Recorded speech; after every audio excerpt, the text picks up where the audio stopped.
Welcome back to the Mental Shift Podcast, where we're inspired to tell inspirational stories from the streets to the boardroom, hoping to inspire you to be a better you. It's my man Tre Brown in the building, live in the flesh and everything.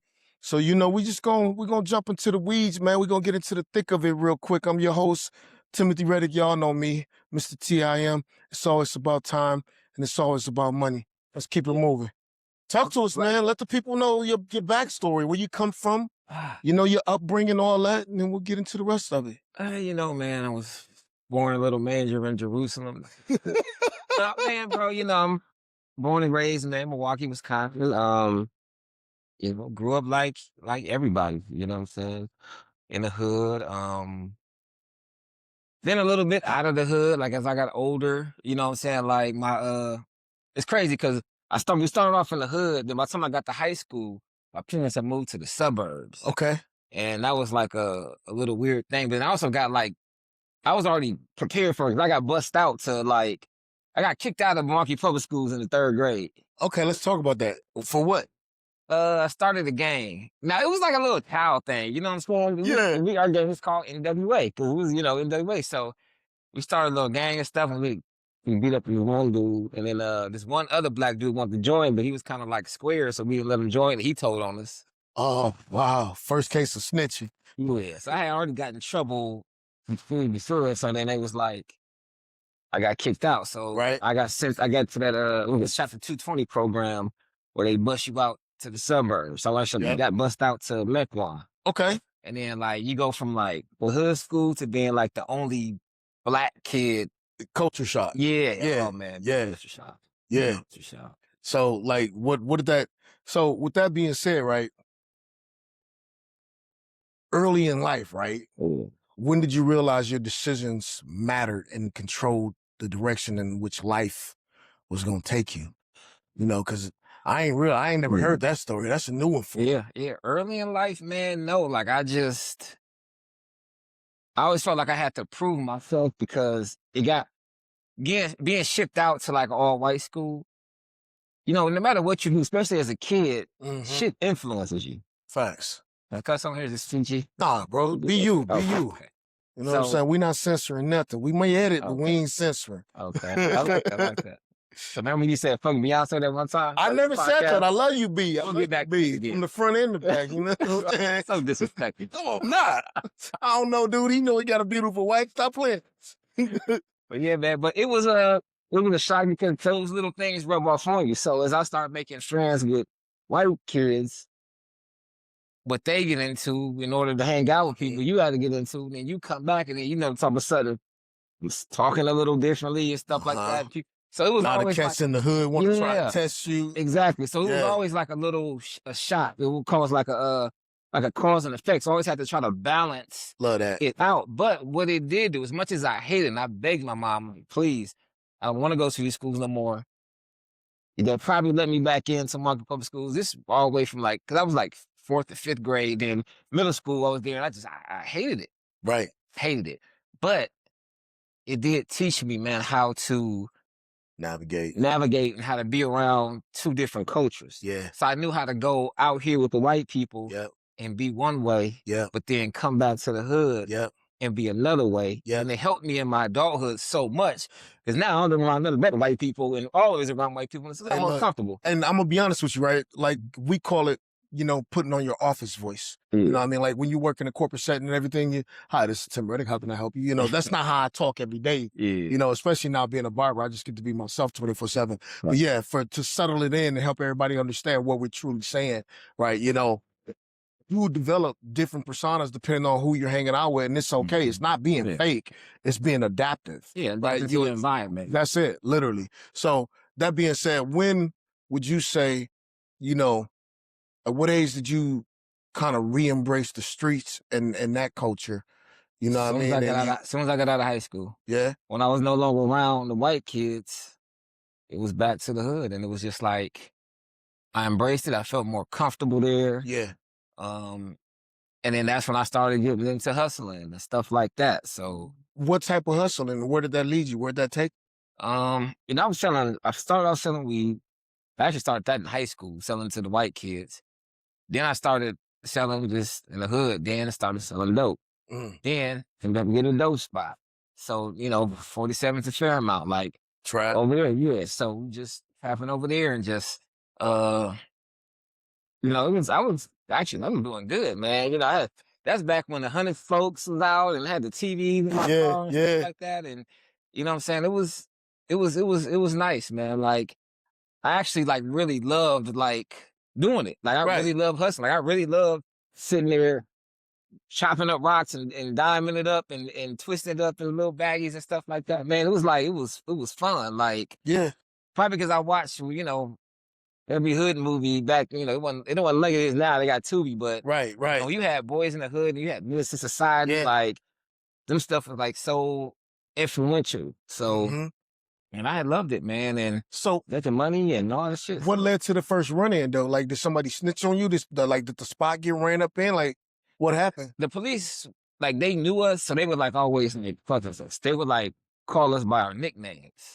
They knew you like that. They was like that, yeah. We never seen them, but they would call us by nicknames. So we, they've been watching y'all for a minute. Yeah, they would do like little busts. They would arrest them and they have to let us go. And little shit like that. So I'd always get like little petty charges and then, driving without a license or something like that, where you get they couldn't catch you necessarily. Yeah. So you would get a PR bond and get yourself out or stuff like that. So it was always like so little back and forth things. So finally, like, everything going good other than, that it was like we were used to it. And then when my one guy, he was in jail. But his mom works at the FBI building, or the federal building, I should say, here. In Milwaukee. In Milwaukee, yeah. So he was in jail actually for shooting at his mom. Like, crazy thing. Yeah, he had a temper. He got into it with her and shot at her. I don't think he was trying to kill her, but he did shoot and he already had some charge. So he ended up going to jail. So he called me, Colette.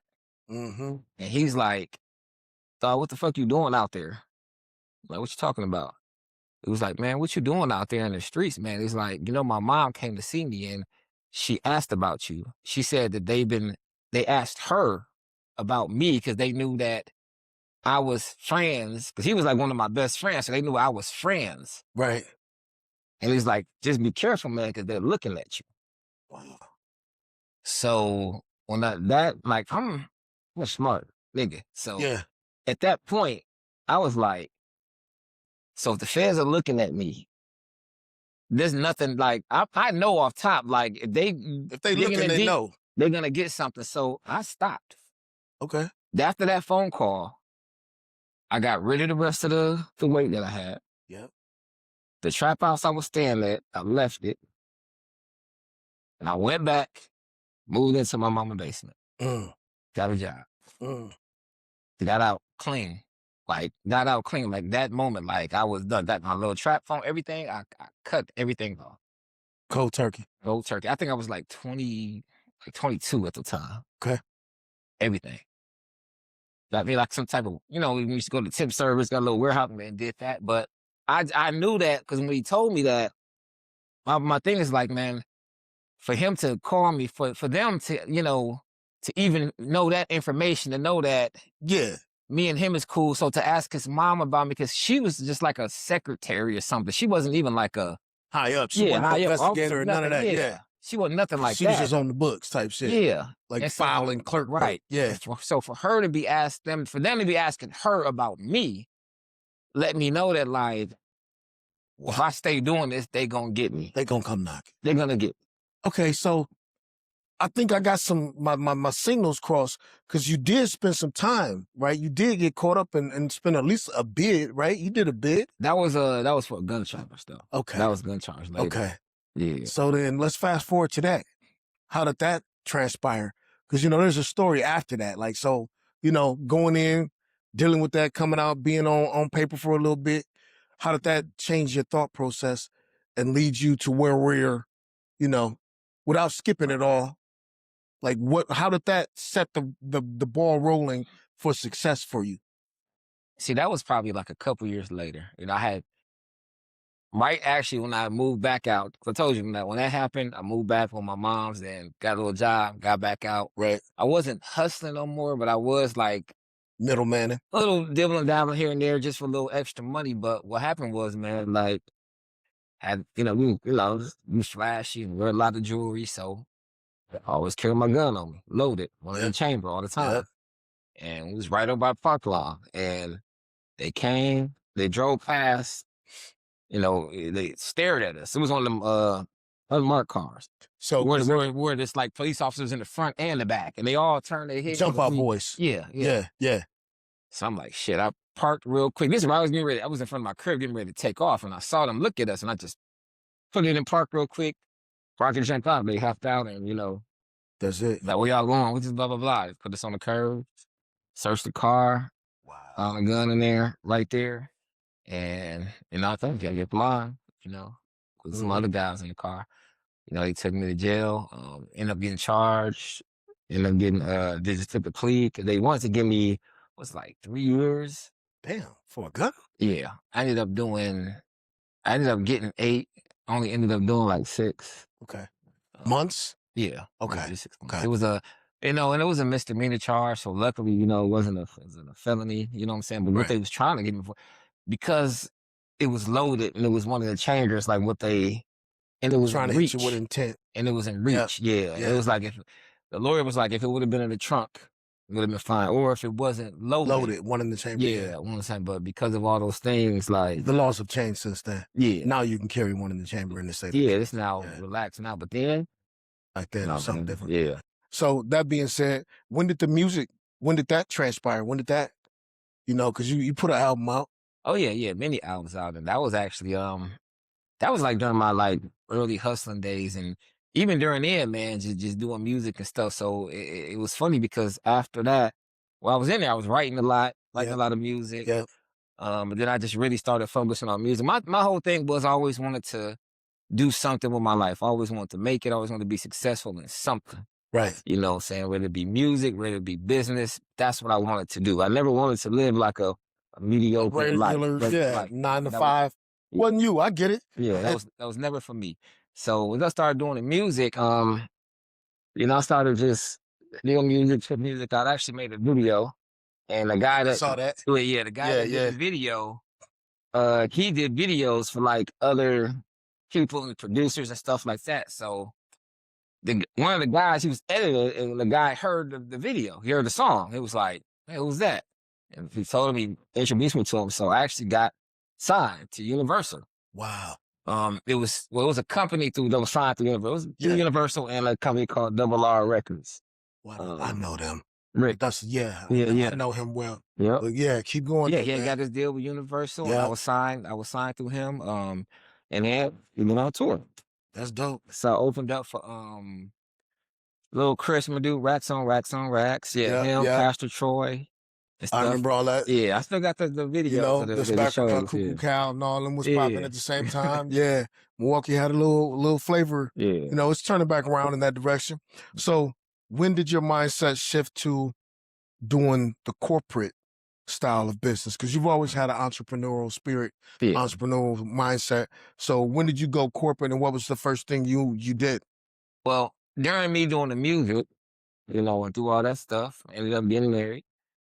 So the wife was working at a daycare that closed. And she's like, hey, why don't we take these couple kids and do in-home daycare? And I'm like, I don't do no in-home. I don't want a bunch of kids in the house. Right. She's like, but I get money, blah, blah, blah. I'm like, nah. So then she finally showed me what the money could be. And I'm like, sure, this over here, we got, you can put the kids up, so. And then we started doing that, and we got a center. Yep. Our taxes. Took our tax money and invested it into a center. But from there, I was still doing music. Mm-hmm. So, we got the center around the same time we went on tour. So I wasn't going to be there for the opening of the center, but I did 5 or 6 shows on the tour. Okay. And I wasn't getting paid. So I'm like... See, and I hadn't met you yet. Yeah. I had just been hearing about you because that's my man Darius. And some of his people was over there working with you and at least communicating and whatnot. So by the time I met you, that's when you had just bought the club. Yeah, I had the club. So, did a lot of things. I mean? Let's talk about the club life and everything, because that didn't, necessarily spin the right way either for you. You know what I mean? Like, it started off good, but then it kind of went south. Yeah. So what happened with that? I wouldn't say it really went that south, but it did it did shift my life around, because at that time, man, just being, being younger and just all of a sudden, like, being secluded. Mm-hmm. And then all of a sudden you become a club owner, you're getting all this attention from all these different women and things like that, man. It did make me, Yeah. what is It was it? a little bit of a fandom. You bite the apple. You Yeah, took, you know what I'm saying? yeah. And things like that. So having a club, like, it destroyed the marriage. Yeah. You know what I'm saying? And the club was cool, I'm not really a club person, like, so it really, like, burnt me out on it. But I ended up selling my part for the club and moving to Atlanta, because I ended up I remember somebody that. else, and then ended up moving to Atlanta, and that money started to run dry. That I had to cover, and then me and the wife was still splitting the daycare thing, because she ended up moving to Atlanta too. Mm-hmm. And I moved to Atlanta with the girl I was with, and we had somebody running the daycare, and she ran into the ground. Wow. So the daycare money started going down and down. Down and down. Down and down. The money that I had from selling the club going down and down. Yep, that wasn't gonna last forever. Yeah, it wasn't gonna last. And then so as things started to get tight, like in Atlanta, as the money started to leave and started to change, so did the girl I was with. Of course. You know how that story goes. So company you keep? Yeah. Basically, man, I ended up just like, I don't even think I even told you this story before. Let's hear about it. Man, I ended up coming back. I was homeless for like the first couple, like 5-6 months, and I didn't want to ask nobody, stay nobody, ask my parents nothing. Man, I got a U-Haul, grabbed a couple things, and drove back. And drove from Atlanta. I kept the U. I was supposed to return a U-Haul the next day. I kept the U-Haul for 6 months. Wow. And I slept in the U-Haul like the whole time. That's a grind. Yeah. That's a whole different level of commitment. Yeah. So coming out of the U-Haul, and out of that 6 months, what was the move? Well, the daycare was still open, but I had removed myself from it, and it wasn't doing good either. So I'm like, well, she got the kids. Let me just let her have all that and stuff like that. So finally, I just went to her like, let's help get the daycare, because it's not running properly the way it should be. And we were like, okay, we can be partners again. And because, everything was in the daycare stuff with her name. So right. Sure enough, like, man, like 3 months later, literally like 3 months later, turned it all around. And then it was like, finally, I'm not broke no more. I'm not homeless no more. I was able to get my own crib and stuff like that. And then the daycare just kept booming and booming. That's when I got the one crib, over there. We ain't gonna talk about that. It was fun. Fun fun, yeah. So from daycare to group homes, how'd that transpire? It was wanted to keep growing, because like daycare was cool, but I wanted to be a millionaire. Facts. And I wasn't gonna do it with the daycare. Nice styles in there, live comfortably, or live, but I wanted more. Yeah. So it was like, damn, what's another business you can do? And that's when the group home came along. And my guy, one of my best friends, his sister owned group homes and church. So I was like, well, another business, another side hustle, stuff like that. And she ended up helping me, but ended up actually stealing my money and ghosting me. Yeah. Best friend's sister, crazy. People crazy, man.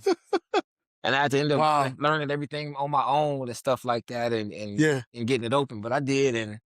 But you didn't just stop at one though. You had multiple. Yeah. Opened up and everything. And that went from being, a group home for, I'm not sure if it was teenagers or adults. Adults. That you were doing and stuff, and then transpired that into an adult daycare, if I'm not mistaken. Yeah, I did adult daycare for a little bit, but I had issues with the city of Brookfield. They didn't want us to, because there was another adult daycare in the facility, and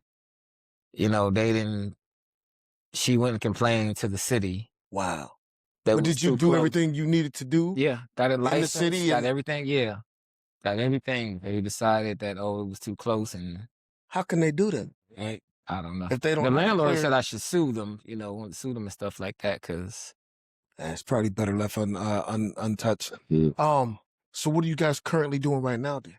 So right now, man, it's the group home. So group home has just been life changing for me. Yeah. Had I known that, man, I would have done it from the beginning. But I had no idea. Like, started off with one, and then like less than a year later, got 2 more. Mm-hmm.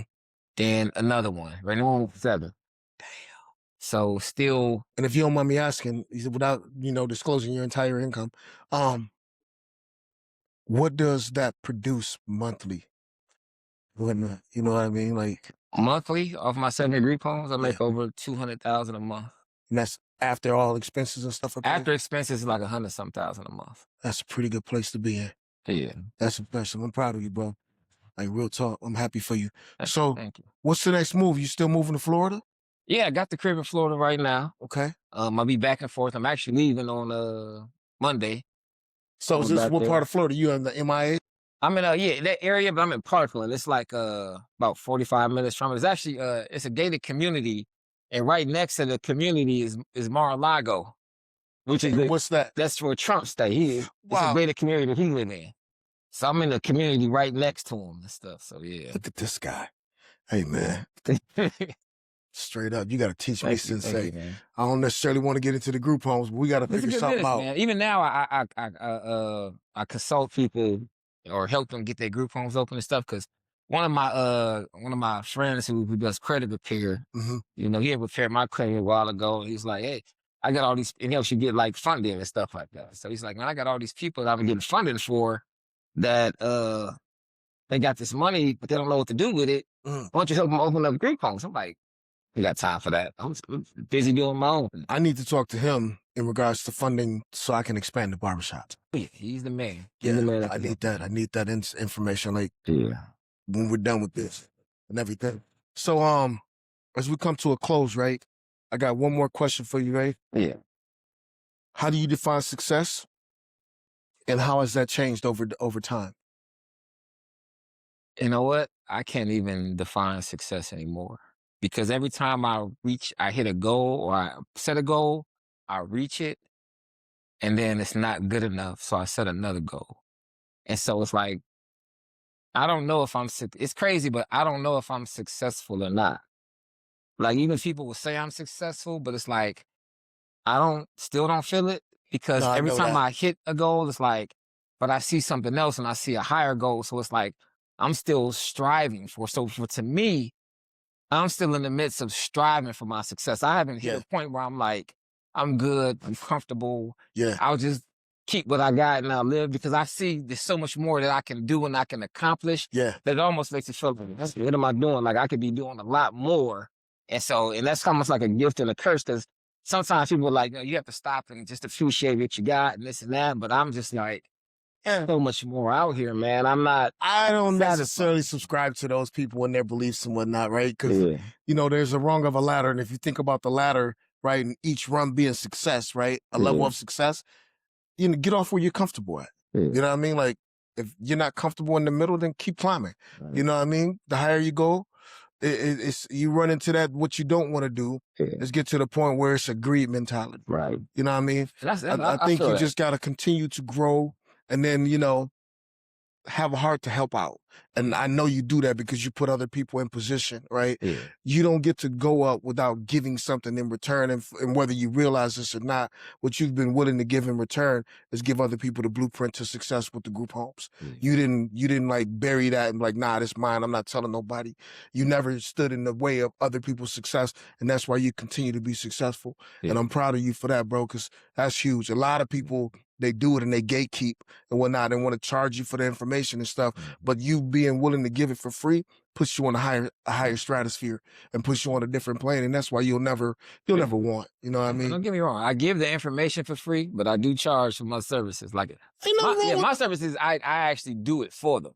Well, see, that's different. Yeah. But if somebody asks me, I will give them the information for free. I tell them how to do it. Yeah. You do it But on if your own, they want if you to sit down and walk and do it, and I do it as you should. I do it all for them. So Yeah. that's the. And again, that's not even something I advertise. It's just that whenever he sends somebody my way, like I got them, they got money, they can, and I help them out. Like they're doing business like this because it changed my life. Like I said, like it's been nice. And I'm able to pay all my parents' bills and stuff like that. And I'm able to take care of them. And it's that part. Like it's that part. So in closure, right? I got one final question, and I want you to take a minute to reflect on this and give us a true, unfiltered answer, right? Yeah. I need a testimony. I need a time in your life where you can look back and truly be like, I would be somewhere else or doing something different had God not helped out. First thing came to mind. I don't even know if I could say it on camera because it's kind of incriminating.